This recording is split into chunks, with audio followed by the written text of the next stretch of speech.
আবার আমাদের ধারণা ছিল আল্লাহ রাব্বুল আলামিন এই 10 মুহররমে নদী নালা খাল বিল বানাইছেন, কিন্তু একটাও সহি কিতাবে বর্ণনা করা হয় নাই। আবার আমরা ধারণা করেছিলাম অগ্রহণযোগ্য কিছু কিতাবে পাওয়া যায় এই দিন হযরতে আদম আলাইহিস সালাতু ওয়াস সালাম জান্নাতে প্রবেশ করেন। অগ্রহণযোগ্য কিতাবে নাকি গ্রহণযোগ্য কিতাবে?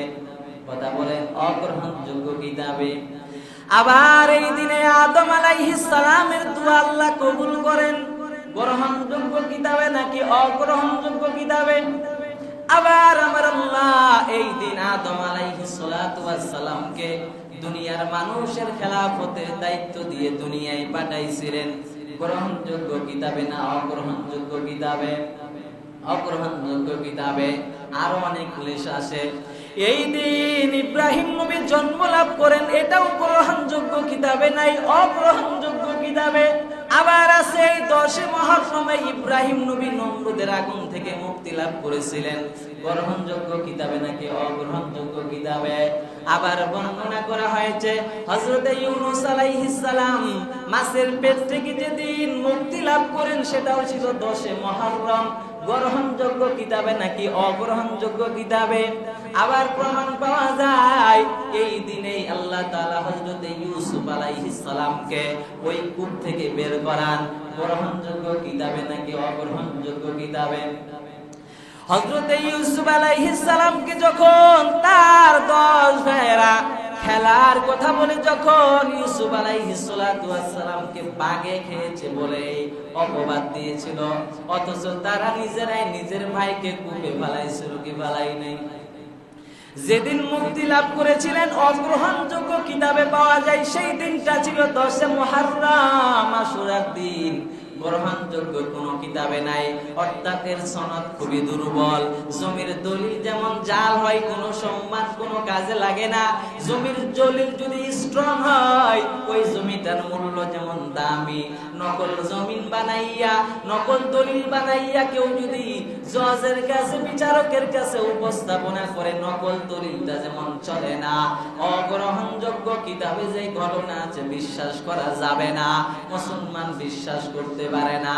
আল্লাহ যেদিন বানাইছেন সেদিনেই হতে পারে। 10 মুহররমের ফজিলত বয়ান করতে গিয়ে ভুলভাল ব্যাখ্যা করা যাবে না। বুঝাইতে পারলাম? 10 মুহররম অনেক সম্মানিত, তাই বলে যে এই দিনেই সবকিছু হইতে এমনটা নয়। আল্লাহ যখন যেটা বানাইছেন সিস্টেম করেই বানাইছেন আল্লাহ তাআলা। একবারে 10 মুহররমে সাবেক হতে হবে বা হওয়াতে হবে, না হলেও জোর করে এটার ফজিলত বুঝাইতে গিয়ে এটা ইসলাম সাবত করে না।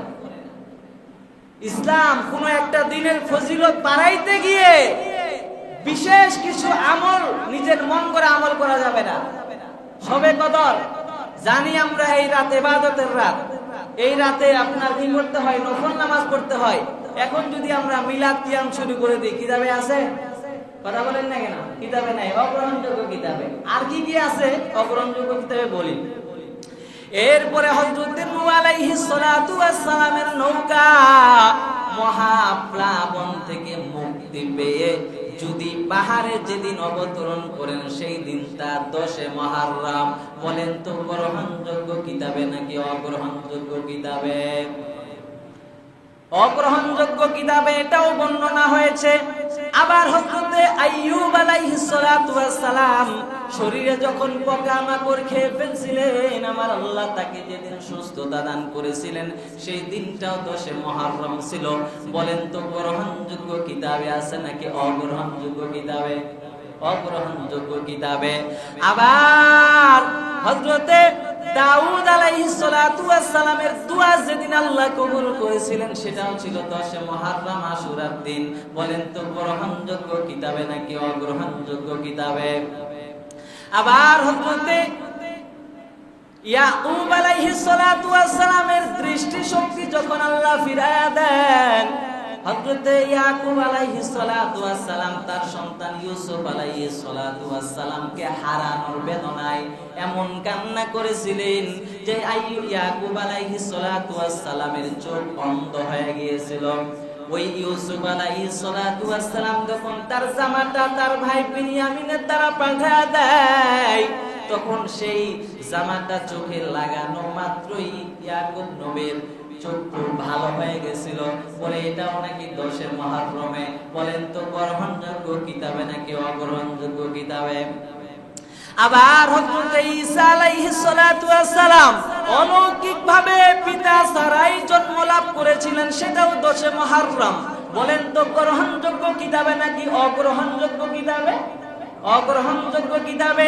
আবার আল্লাহ তাআলা হযরত সুলাইমান আলাইহিস সালাতু ওয়াস সালামকে যখন বিশাল সাম্রাজ্যের রাজত্ব লাভ করেন, যেদিন সুলাইমান আলাইহিস সালাতু ওয়াস সালাম সিংহাসনের মালিক হয়ে গেলেন, রাজত্ব পাইলেন, বাদশাহী পাইলেন, সেই দিনটাও 10 মুহররম ছিল। বলেন তো সেটা গ্রহণযোগ্য কিতাবে নাকি অগ্রহণযোগ্য কিতাবে? অগ্রহণযোগ্য কিতাবে। এই যা বললাম এতক্ষণ পর্যন্ত সব অগ্রহণযোগ্য কিতাবে।